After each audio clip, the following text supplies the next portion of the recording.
ये आवाज नहीं समझे बल्कि अपमान है। मेहमानों का स्वागत चेहरा दिखाकर किया जाता है, बल्कि चेहरा छुपाकर नहीं। नहीं महाराज, ये आपका अपमान नहीं है, बल्कि ये मेरी मजबूरी है। किसी कारणवश मैं आपको अपना चेहरा नहीं दिखा सकता। चाहे जो भी हो, मैं इसे अपमान नहीं समझूंगा जब तक आप अपना चेहरा मुझे नहीं दिखा सकते। तब तक ये अपमान है। महाराज, इस समय मेरी दृष्टि 7.5 की चल रही है। जिस पर भी मेरी दृष्टि पड़ी उसे किसी समस्या का, हानि का परिणाम उठाना पड़ सकता है। मैं किसी भी परिणाम को भोगने के लिए तैयार हूँ।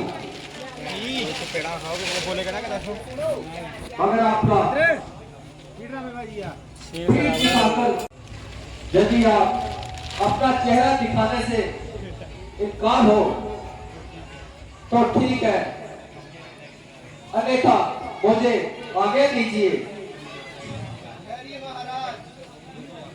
यदि आपकी यही इच्छा है, मुझे आपकी ये इच्छा स्वीकार है। लीजिए महाराज, मेरा देख लीजिए ये चेहरा।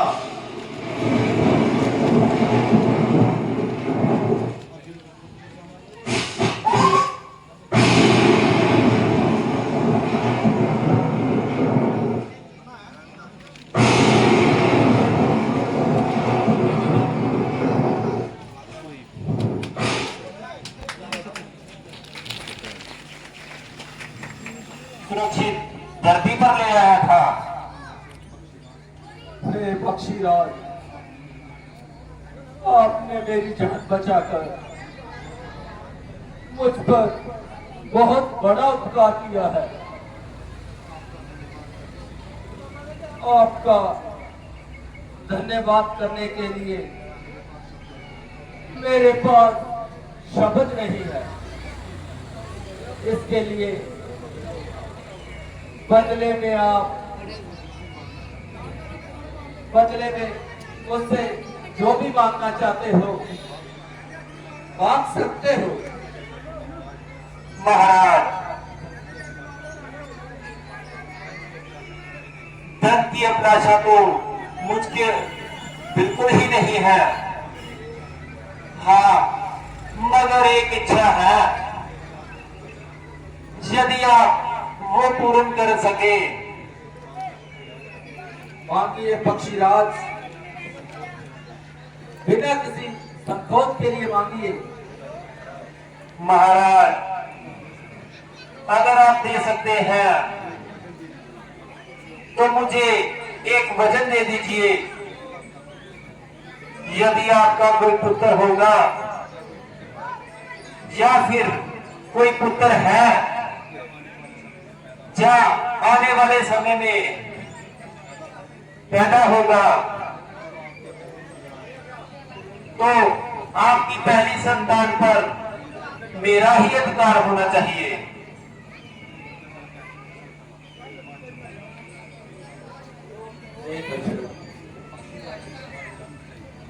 पक्षीराज ने तो मेरी जान बचाई है, इनको वचन देना और इनकी इच्छा पूर्ण करना मेरा धर्म है। यदि ऐसा नहीं करता